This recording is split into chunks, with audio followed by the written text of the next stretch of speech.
Buenas noches, hoy vamos a platicar sobre torsión. Vamos a tratar la introducción del tema, que es lo que estuvieron leyendo el día miércoles. Entonces, vamos a ir a la introducción. Nos dice en los dos capítulos anteriores, o en los temas anteriores que estuvimos estudiando, o que estuvimos viendo, calculamos o determinamos cómo calcular los esfuerzos y las deformaciones en elementos estructurales sometidos a cargas axiales, es decir, a fuerzas dirigidas a lo largo del eje del elemento. Entonces, trabajamos fuerzas axiales, vimos los esfuerzos, deformaciones que se iban a producir debido a las fuerzas axiales, vimos cómo calcular los esfuerzos por corte, por aplastamiento, ¿verdad? Entonces, que estos esfuerzos eran de una forma homogénea a lo largo del área que se están aplicando, ¿verdad? En este capítulo vamos a analizar los elementos estructurales y partes de maquinaria que se encuentran en torsión, que este es otro tipo de fuerza, pues ese es un par de fuerzas, ¿verdad? Que vamos o que tenemos comúnmente en la ingeniería. Entonces dice, más específicamente se estudiarán los esfuerzos y las deformaciones en elementos de sección transversal circular sometidos a pares de torsión, ¿verdad? O momentos torsores. Entonces, que sería el T y T', ¿verdad? Entonces dice, estos pares tienen una magnitud igual a T y sentidos opuestos, por ser par de fuerzas, ¿verdad? Entonces son cantidades vectoriales que pueden representarse mediante flechas curvas con la figura 3,1a o por vectores de par como la figura 3,1b. Entonces la figura 3,1a sería esta acá. Tenemos el torsor T' y el torsor T, o el par torsor, ¿verdad? Como lo quieran llamar. ¿Por qué? Porque es un par de momentos que se aplican en el elemento, ¿verdad? Que al ir dirigidos en sentidos opuestos no generan ningún par fuera de ellos, pues al sumarlos se anulan, ¿verdad? Pero en el elemento sí van a generar un esfuerzo torsionante, ¿verdad? Luego podemos tener otra forma de representarlos que sería como está el inciso B, que sería mediante flechas, ¿verdad? Flechas y el par que se está representando.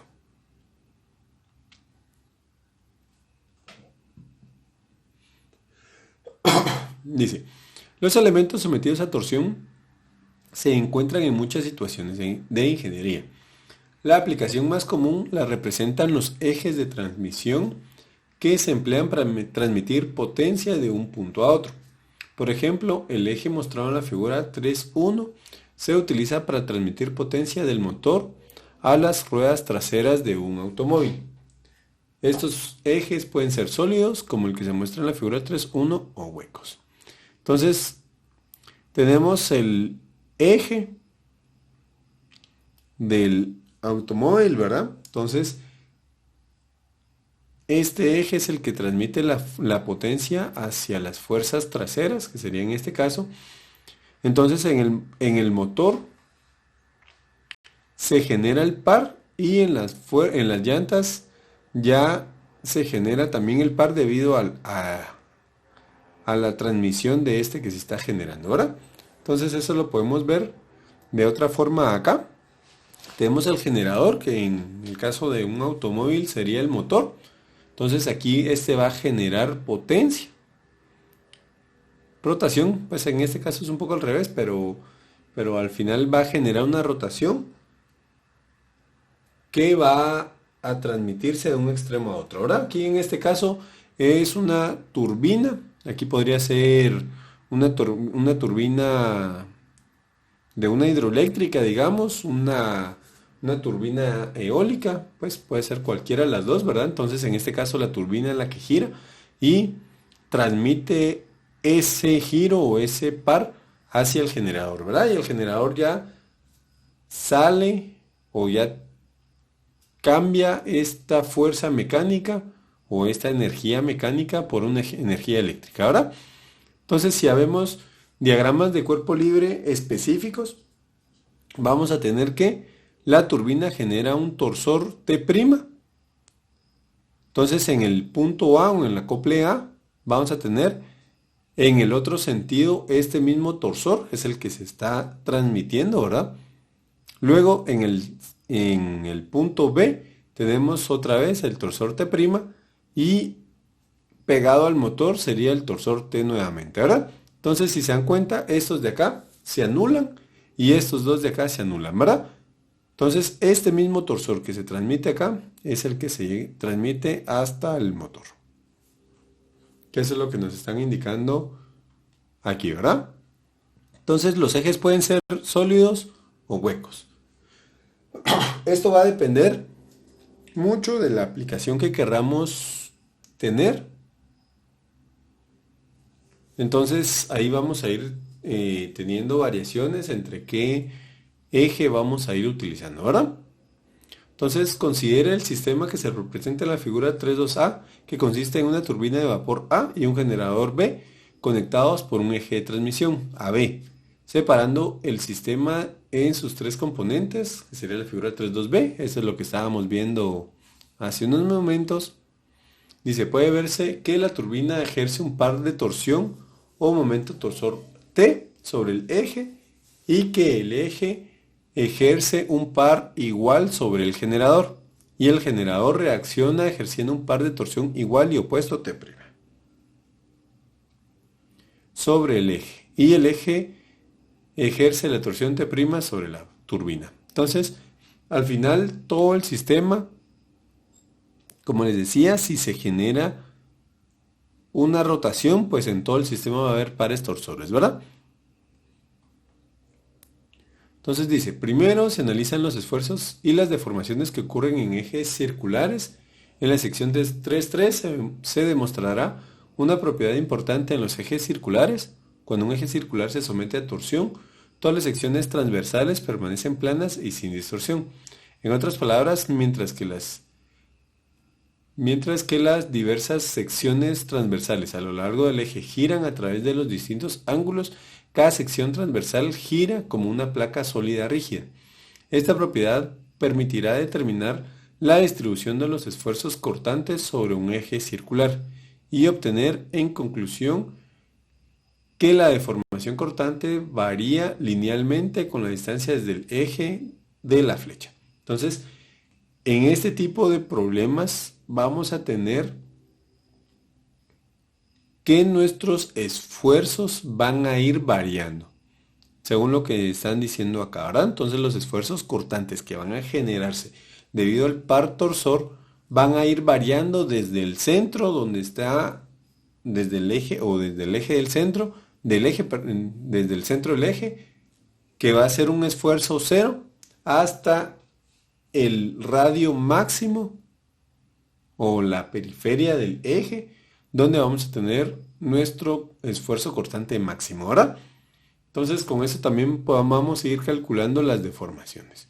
Entonces considerando las deformaciones en el rango elástico y utilizando la ley de Hooke, recordemos que todo lo que hemos estado analizando está dentro de la ley de Hooke, ¿verdad? O sea, estamos dentro de la zona elástica de nuestro diagrama de esfuerzo de deformación, ¿verdad? Entonces dice, para el esfuerzo cortante y la deformación cortante se determinará la distribución de esfuerzos cortantes en un eje circular y se deducirán las fórmulas para la torsión elástica. Entonces, en base a eso vamos a determinar nuestras ecuaciones que necesitamos, ¿verdad? Bueno, entonces aquí nos están indicando como que se va a ir viendo en cada una de las secciones. Entonces vamos a la sección 3.2, análisis preliminar de los esfuerzos en un eje. Entonces considerando un eje AB sometido en A y en B a pares de torsión T y T' iguales y opuestos, se efectúa un corte perpendicular al eje de la flecha en algún punto, no importa, ¿verdad? ¿Qué punto va a ser ese? Un punto C. Entonces dice el diagrama de cuerpo libre de la porción BC del eje debe incluir las fuerzas cortantes elementales, que serían las DF. Entonces vamos a ir teniendo, primero seccionamos, que sería la BC, luego hacemos diagrama de cuerpo libre de esa pequeña parte. Entonces vamos a tener que, para el torsor, en el punto C vamos a tener diferenciales de fuerza que se van a ir generando. Entonces van a ser opuestos a este par, ¿verdad? Y al final pues vamos a tener el torsor como tal, que es lo que nos están indicando acá. Entonces dice, denotando con la distancia ρ, la distancia va a ser desde el centro medida siempre hasta donde estemos analizando el esfuerzo cortante en ese punto, la distancia perpendicular desde la fuerza de F al eje de la flecha, que sería el centro del eje, ¿verdad? Y expresando que la suma de momentos de las fuerzas cortantes de F alrededor del eje es igual a la magnitud del par T. Entonces vamos a tener que la integral de las distancias por los diferenciales de fuerza va a ser T. Toda la sumatoria de estas pequeñas partes, ¿verdad? O ya que dF va a ser igual a el esfuerzo cortante tau por el diferencial del área, donde el esfuerzo cortante es o tau es el esfuerzo cortante en el elemento del área. Entonces, si cambiamos este diferencial de fuerza por el esfuerzo por el área, recordemos nuestras ecuaciones, ¿verdad? De esfuerzos. Entonces, vamos a tener que la integral de ρ por tau, o por el esfuerzo cortante, por el diferencial del área va a ser el torsor, ¿verdad? Entonces, aquí nos van indicando, pues, nos van diciendo cómo son las cosas y todo. Entonces, vamos a ir teniendo cómo se va a ir deformando o qué va a ir pasando en nuestro sistema. Entonces, si tenemos un eje, que sería el A, y le aplicamos un par torsor que va a ir pasando todas las partes que originalmente están perpendiculares y alineadas según el eje longitudinal del eje, van a venir y se van a empezar a entorchar debido a este par torsor, ¿verdad? Y ese es el que nos interesa irlo viendo. Entonces vamos a tener las deformaciones en un eje circular. Entonces dice, considere un eje circular unido a un soporte fijo en uno de sus extremos, que sería la figura 3.7a, que sería esta de acá, ¿verdad? Lo que tenemos a la derecha. Si se aplica un par de torsión, un par torsor T, a lo largo del extremo, el eje se torcerá al girar su extremo libre a través de un ángulo θ, que es ese ángulo es llamado ángulo de giro o ángulo de distorsión, ¿verdad? Cualquiera de los dos. Entonces dice, eso significa que dentro de un cierto rango de valores de T, el ángulo de giro θ es proporcional a T. También muestra que θ es proporcional a la longitud del eje. En otras palabras, el ángulo de giro para un eje del mismo material y con la misma sección transversal, pero del doble de longitud, se duplicará bajo el mismo par de torsión. Entonces, si nos damos cuenta, o si lo vemos acá, tenemos entre A y B una línea recta. Venimos y aplicamos un par torsor T. Entonces, ¿qué va a pasar con esta línea recta que tenemos originalmente? Va a venir y se va a ir entorchando, según como vimos más o menos acá, ¿verdad? Entonces, va a ir entorchándose la línea AB. Entonces, el punto A va a girar desde A, que sería la línea punteada, ¿verdad? Hasta A', que es donde se va a detener o donde va a girar el eje, ¿verdad? Según el par torsor que estemos aplicando, que sería el ángulo θ, ¿verdad? Entonces, esta línea va a ir variando desde B hasta A, o desde 0 longitud hasta la longitud máxima, ¿verdad? Entonces, y aquí lo que nos están diciendo que este ángulo, si la longitud es más pequeña, este ángulo va a ir decreciendo, va a ir siendo menor. Aquí lo podemos ir viendo, ¿verdad? Aquí en B el ángulo es 0, pues nos está girando y va aumentando el giro hasta el extremo libre del eje, ¿verdad?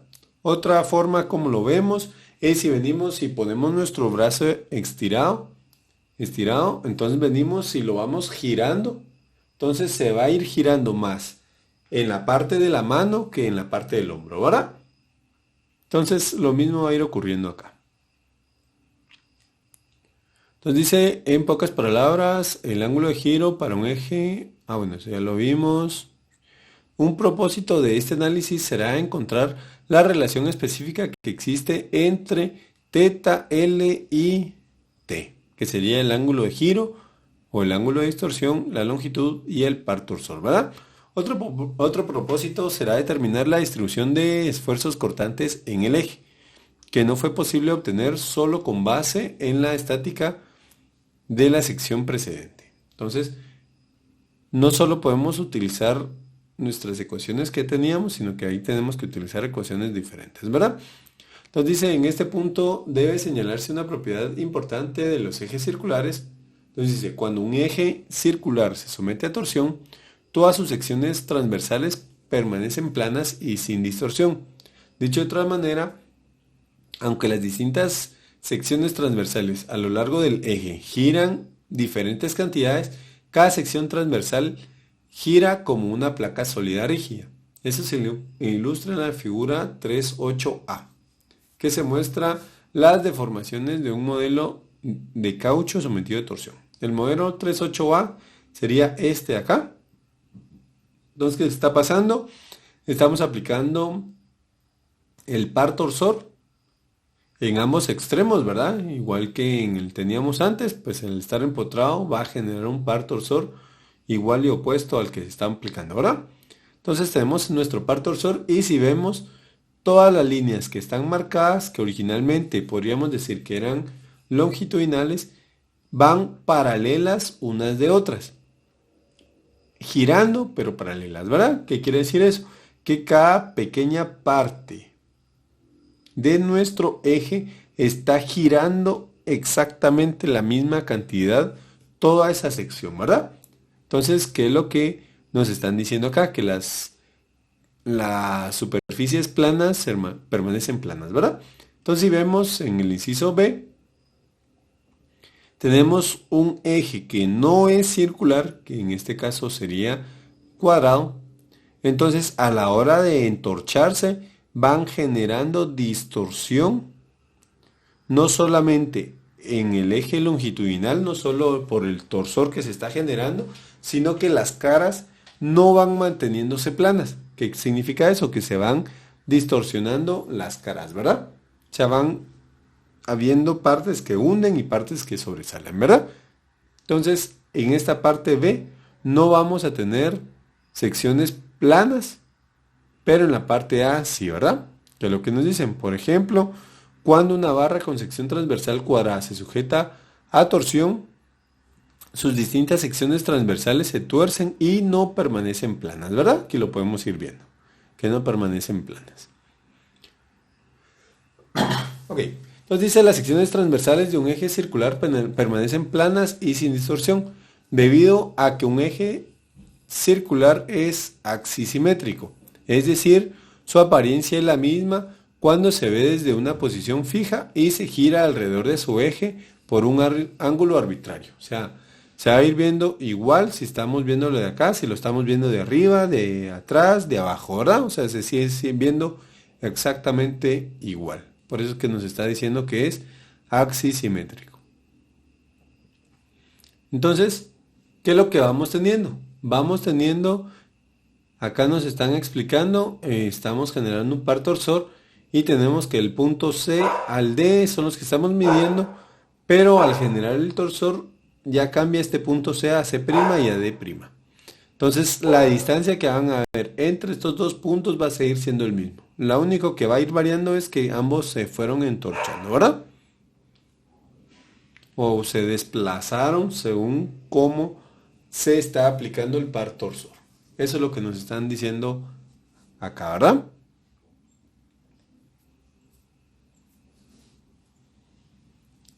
Ok, entonces si vemos una línea o si marcamos una línea desde el eje desde el centro del eje o del centro del árbol hasta el extremo se va a ir comportando de esta forma acá, ¿verdad?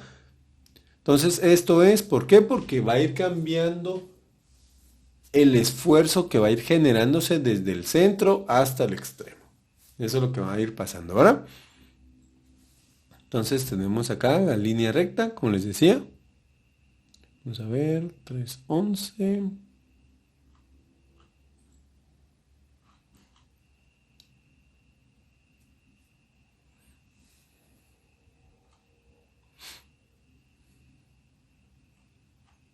Bueno, entonces, si seguimos avanzando, vamos a la figura 313C, que es acá, donde nos están indicando. Entonces, ¿qué vamos a ir teniendo? Nos están diciendo, se observa que para valores pequeños de gamma, puede expresarse la longitud de arco a' como a' que va a ser igual a la longitud por gamma. Pero por otra parte se tiene que a' va a ser igual a ρ por el ángulo de giro, ¿verdad? Entonces deduce que la longitud por gamma va a ser igual a ρ por el ángulo de giro. O si despejamos gamma, que sería nuestro esfuerzo cortante máximo que vamos a tener en el punto. Entonces va a ser, o el esfuerzo cortante según la distancia que tengamos, ρ, recordemos que es desde el centro del eje hacia cualquier punto que se está aplicando ahora. Entonces va a ser ρ por el ángulo de giro dividido la longitud. Dice, donde ρ y θ están ambos expresados en radianes. La ecuación obtenida muestra cómo podría haberse anticipado que la deformación acortante en gamma en un punto dado en el eje de torsión es proporcional al ángulo de giro θ. También muestra que gamma es proporcional a la distancia ρ desde el eje de la flecha hasta un punto bajo consideración. Entonces, si queremos determinar el esfuerzo cortante máximo, que este se va a generar en la superficie, ¿verdad? De nuestro árbol o nuestro eje, ¿verdad? Tenemos nuestro eje, lo estamos generando o estamos sometiendo a torsión. Dijimos que desde el punto central vamos a tener un esfuerzo cortante cero y va a ir aumentando hasta llegar a la periferia. Entonces, si estamos en la superficie, vamos a tener que ρ va a ser igual a C o al radio, ¿verdad? Como lo quieran poner. Entonces el esfuerzo máximo va a ser C por el ángulo de distorsión partido la longitud. Entonces este C es el radio que vamos a tener desde el centro hasta la periferia, ¿verdad? Entonces eliminando θ de las ecuaciones 2,2 y 2,3, puede expresarse la deformación acortante a una distancia ρ del eje de la flecha. Entonces vamos a tener que el esfuerzo cortante es ρ partido el esfuerzo cortante, partido el radio del eje por el esfuerzo máximo, ¿verdad? Entonces esto sería para irlo calculando de forma proporcional hasta el centro.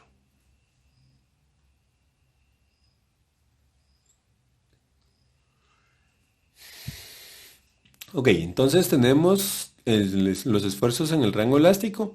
Dice, hasta el momento ninguna relación esfuerzo-deformación en particular se ha supuesto para el análisis de ejes circulares en torsión. Considere ahora el caso en que el par de torsión T es tal que todos los esfuerzos cortantes en el eje se encuentran por debajo de la resistencia a la cedencia, que sería tau sub gamma, ¿verdad? Se sabe por el capítulo 2 que eso significa que los esfuerzos en el eje permanecerán por debajo del límite de proporcionalidad y también por debajo del límite elástico. Por lo tanto, se aplicará la ley de Hooke y no habrá deformación permanente. Quiere decir que a la hora de quitarle el esfuerzo torsionante, pues el eje o el árbol vuelve a regresar a su punto original, ¿verdad? Entonces, si aplicamos la ley de Hooke, sabemos que el esfuerzo cortante es igual a el módulo de elasticidad cortante por el giro que vayamos a tener, que va a ser esto de acá, ¿verdad? Entonces dice donde G es el módulo de rigidez o módulo de corte del material o módulo de elasticidad cortante. Ahora sería lo mismo, multiplicando ambos miembros de la ecuación por G, se escribe, entonces vamos a tener acá que el módulo de elasticidad cortante por gamma va a ser igual a la relación entre el punto que queramos analizar y el radio por el giro máximo, ¿verdad? Entonces, esto de aquí cambia, ¿sí? Sustituimos el módulo de elasticidad cortante por gamma, por tau. Entonces va a ser tau igual a la relación de las distancias, ¿verdad? ¿Qué es lo que vamos a tener? Entonces aquí vamos a ir teniendo esto de acá. Vamos a ir teniendo una línea recta que viene desde cero en el punto o en el origen del círculo, ¿verdad? Si ya vemos nuestro eje de una forma transversal y va a ir creciendo el esfuerzo cortante hasta C, que C dijimos que era el radio de nuestro elemento, ¿verdad? Entonces va a ir de forma lineal. ¿Por qué? Porque estamos dentro de la zona elástica, ¿verdad? Entonces vamos a ir teniendo, pues según lo que habíamos visto, ahora venimos y si sabemos o si tenemos que nuestro eje no es sólido, sino que es hueco, va a ir cambiando siempre nuestra, nuestro esfuerzo cortante desde el punto cero o desde el origen hasta el radio, ¿verdad? Pero como tenemos una parte hueca en el centro, entonces aquí simplemente no va a haber cortante, ¿verdad? Entonces vamos a tener un cortante mínimo que va a empezar donde empieza la pared de nuestro eje hasta un cortante máximo que está en la periferia, ¿verdad? Entonces venimos y si cambiamos todo esto, nos vamos a tener que, para el esfuerzo cortante máximo va a ser igual a ¿qué? Al par torsor por C. Eso sería para un eje sólido, ¿verdad? C, recordemos que es el radio. Aquí podemos poner en vez de C, R. Pues dependiendo el autor va a utilizar su literatura, ¿verdad? Pero el torsor por el radio partido del momento polar. Esta J es el momento polar que va a depender únicamente de la sección que estemos utilizando. ¿Ahora? Entonces dice, sustituyendo ρ máximo en la ecuación, entonces nos va a dar que el cortante, tau máximo, perdón, en la ecuación 3.9 a la ecuación 3.6, entonces nos dice que el esfuerzo cortante en cualquier punto de nuestro eje va a ser igual al par torsor por ρ partido del momento polar de inercia. Ahora, entonces recordemos ρ es la distancia desde el eje de nuestro árbol o desde el centro de nuestro árbol hasta el punto que queramos analizar, ¿verdad? Entonces, las ecuaciones 3.9 y 3.10 se conocen como las fórmulas de torsión elástica. Esta de acá. Y esta de acá nos van a ir sirviendo, ¿verdad? Entonces, pues estas las tenemos que tener muy claras a la hora que vayamos resolviendo nuestros problemas. Entonces, de ahí también nos indican, recuerde de la elástica que el momento polar de inercia en un círculo de radio C es el momento polar de inercia, ¿verdad? Que sería esto acá, J, es igual a un medio de pi por radio de la cuarta. Entonces, este aquí también nos va a servir por esta ecuación, ¿verdad? En el caso de un eje circular hueco de radio interior C1 y radio exterior C2, el momento polar de inercia es, entonces aquí van calculando que al final nos queda esto, un medio de pi por el radio menor, el radio mayor, perdón, a la cuarta menos el radio menor a la cuarta, ¿verdad? Entonces dice, nota que si se emplean las unidades métricas del sistema internacional en la ecuación 3.9 o en la 3.10,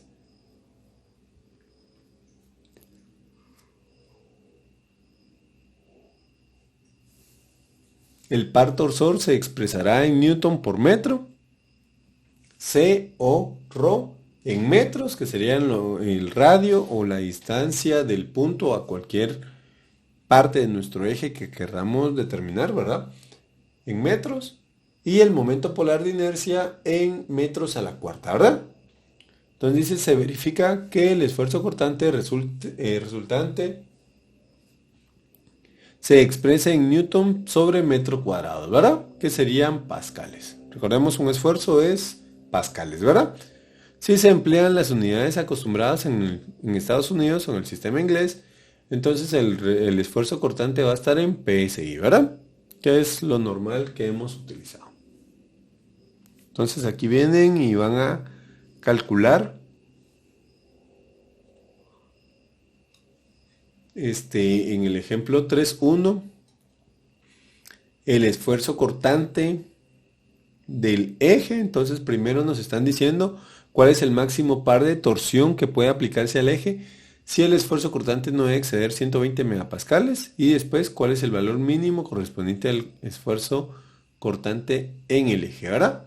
Entonces nos dicen que es un eje cilíndrico hueco, un tubo, ¿verdad? Al que se le va a aplicar un par torsor que nosotros tenemos que calcular, pero el esfuerzo cortante máximo no debe sobrepasar 120 megapascales. Y después nos están pidiendo determinar el esfuerzo mínimo, ¿verdad? Entonces, para el esfuerzo máximo, ¿qué vamos a hacer? Vamos a venir y utilizamos nuestra ecuación esta, ¿verdad? Entonces, vamos a tener que el par máximo va a ser, entonces aquí están despejando el torsor, ¿verdad? Aquí nos los dan como el esfuerzo cortante máximo en función del torsor, ¿verdad? Ahora necesitamos el torsor que va a estar en función del esfuerzo cortante máximo, ¿verdad? Entonces va a ser el torsor, va a ser igual al momento polar por el esfuerzo cortante máximo partido el radio. Entonces, ¿qué es esto aquí? Aquí tenemos que sustituir el momento polar. Ah, no, perdón, es que aquí lo despejaron esto. Entonces ahora venimos y calculamos el momento polar, que es el que no conocemos acá, ¿verdad? Entonces, para un eje hueco, nos dijeron que el momento polar es un medio de pi por el radio mayor a la cuarta menos el radio menor a la cuarta, ¿verdad? Entonces se hace el cálculo, nos dan nuestras unidades que dijimos que iban a estar en unidades, si es en el sistema internacional, pues metros a la cuarta, ¿verdad? De longitud a la cuarta.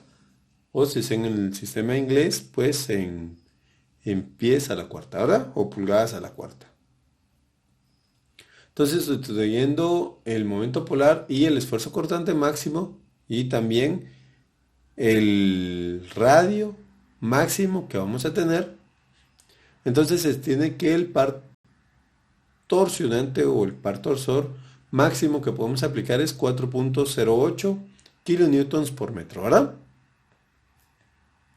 Entonces ese sería el par máximo que se puede utilizar para que en el eje no sobrepase un esfuerzo de 120 megapascales, ¿verdad? Un esfuerzo cortante. Luego calculamos el esfuerzo mínimo.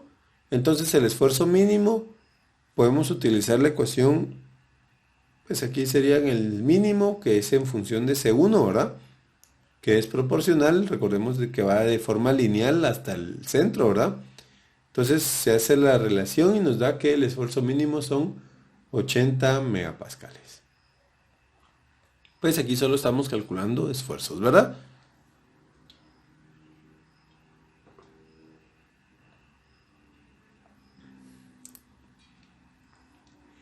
Ok. Entonces, ¿qué vamos a tener ahora? Ahora vamos a ir viendo. Vamos a ver. En las fórmulas 3.9 y 3.10 se dedujeron para un eje con sección transversal uniforme, circular uniforme, sometido a pares de torsiones en sus extremos. También se pueden utilizarse para un eje con sección transversal variable, o que va cambiando su sección, ¿verdad? Pues de un extremo a otro. Lo que vamos a ir teniendo es que vamos a ir calculando según la sección que estemos cortando o que querramos determinar, ¿verdad? Aquí la sección S, ¿verdad? Entonces dice la distribución de los esfuerzos cortantes en la sección transversal es dada en el eje y se obtiene la ecuación 3.9, donde el momento polar denota el momento polar de inercia de esa sección y donde el par torsor representa el par de torsión interno que pasa en la sección. En este punto específicamente, ¿verdad? Aquí es donde vamos a ir viendo o determinando las propiedades de ese punto específicamente, ya sea de sección o las cargas que estén llegando, ¿verdad?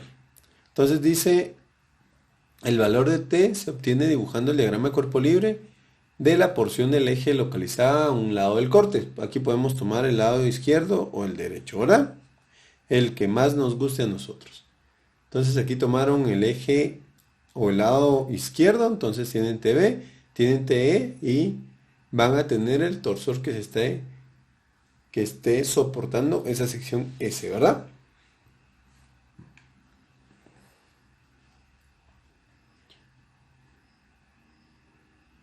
Bueno, entonces con eso ya vamos calculando cuánto va a ser nuestro esfuerzo que podamos tener, ¿verdad? Entonces dice, hasta este punto el análisis de esfuerzos en un eje se ha limitado a los esfuerzos cortantes. Esto se debe a que el elemento que se seleccionó estaba orientado de tal manera que sus caras eran paralelas o bien perpendiculares al eje de la flecha. De análisis anteriores, en la sección 1.11 y 1.11, se sabe que los esfuerzos normales, los esfuerzos cortantes o una combinación de ambos pueden encontrarse bajo la misma condición de carga, dependiendo de la orientación del elemento elegido. Entonces aquí vamos a ir teniendo también combinaciones, ¿verdad? Entonces, considere los dos elementos A y B localizados en la superficie de un eje circular sometido a torsión, que sería la figura 3.17. Esto es de acá, ¿verdad?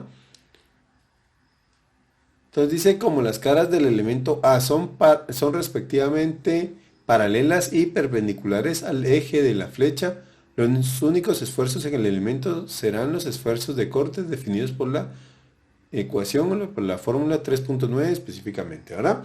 Que sería el esfuerzo cortante máximo y ahí vamos calculando directo, ¿verdad?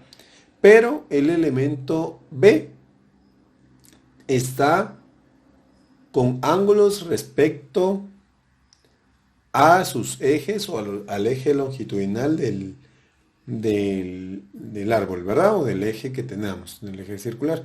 Entonces dicen que aquí vamos a tener esfuerzos normales y cortantes que se van a estar generando, ¿verdad?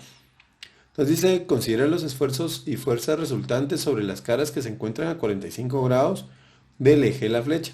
Para determinar los esfuerzos en las caras, este elemento se consideran los dos elementos triangulados mostrados en la figura. Entonces vamos a tener esto de acá, ¿verdad?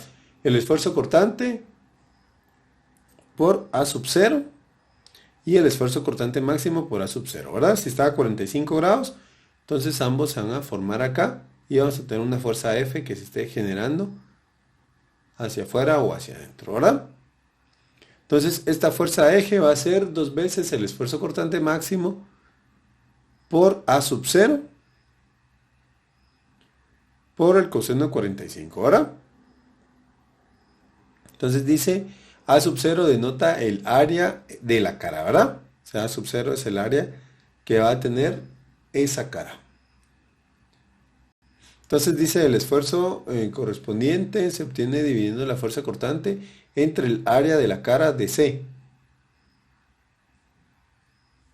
Observando que A va a ser igual a A sub 0 por la raíz de 2, ¿verdad? Entonces, si tenemos nuestro esfuerzo cortante, nuestro esfuerzo normal, perdón, fuerza partido área, tenemos nuestra fuerza, el área, y este nos va a dar igual al esfuerzo cortante máximo, ¿verdad? Entonces aquí únicamente vamos a tener un esfuerzo cortante, ¿verdad? O ese va a ser nuestro esfuerzo que se va a estar generando sobre nuestro árbol.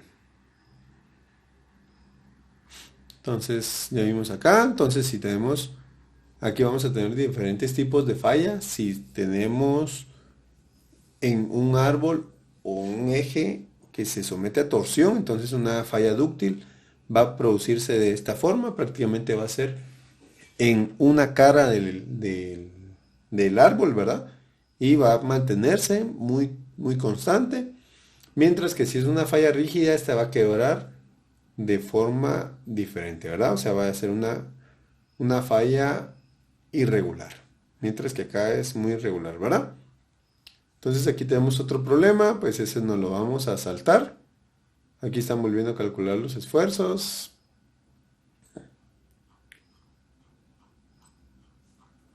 Bueno, aquí tendríamos eso. Vamos a irnos a la siguiente sección.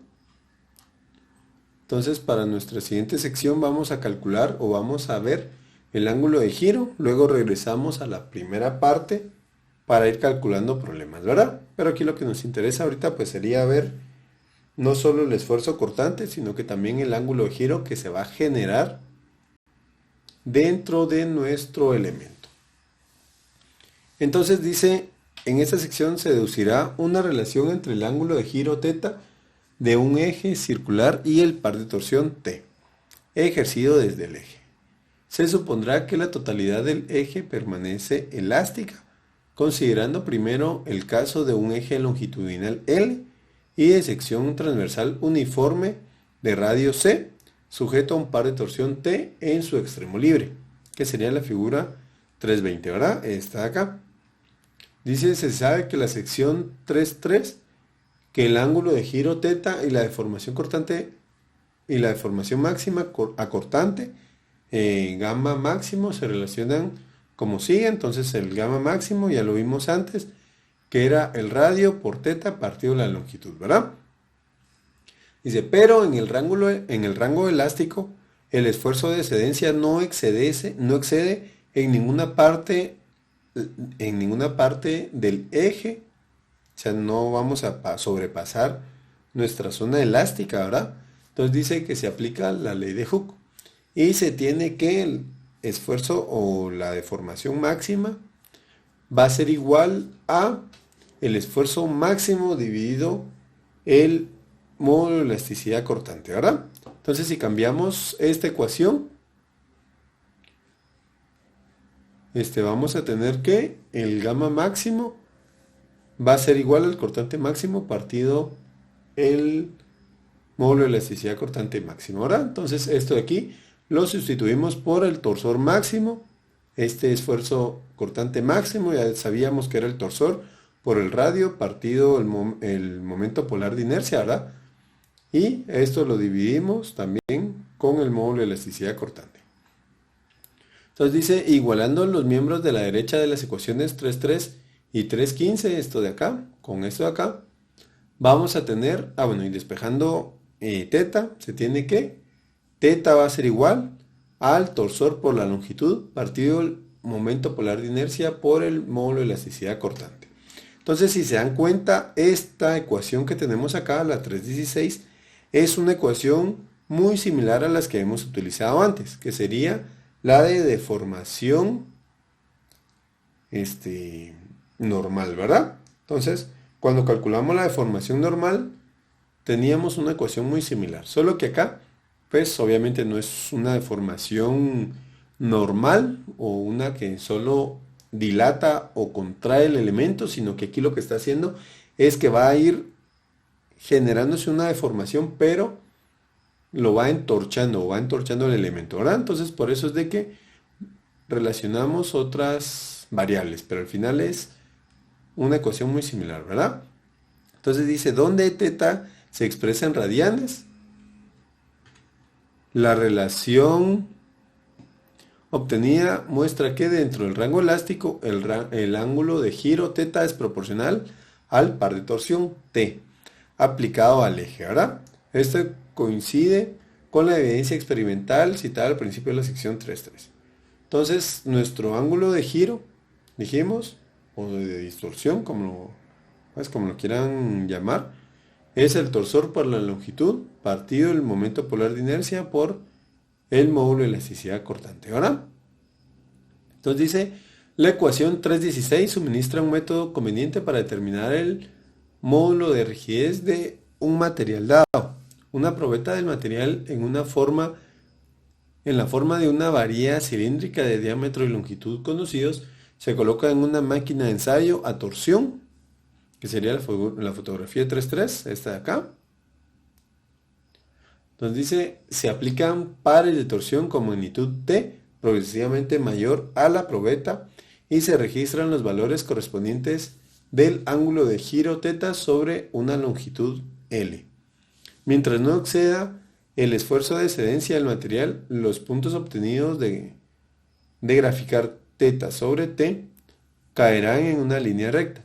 La pendiente de esta línea representa la cantidad, momento polar de inercia por módulo de elasticidad cortante partido longitud, de la que puede calcularse como el módulo de rigidez.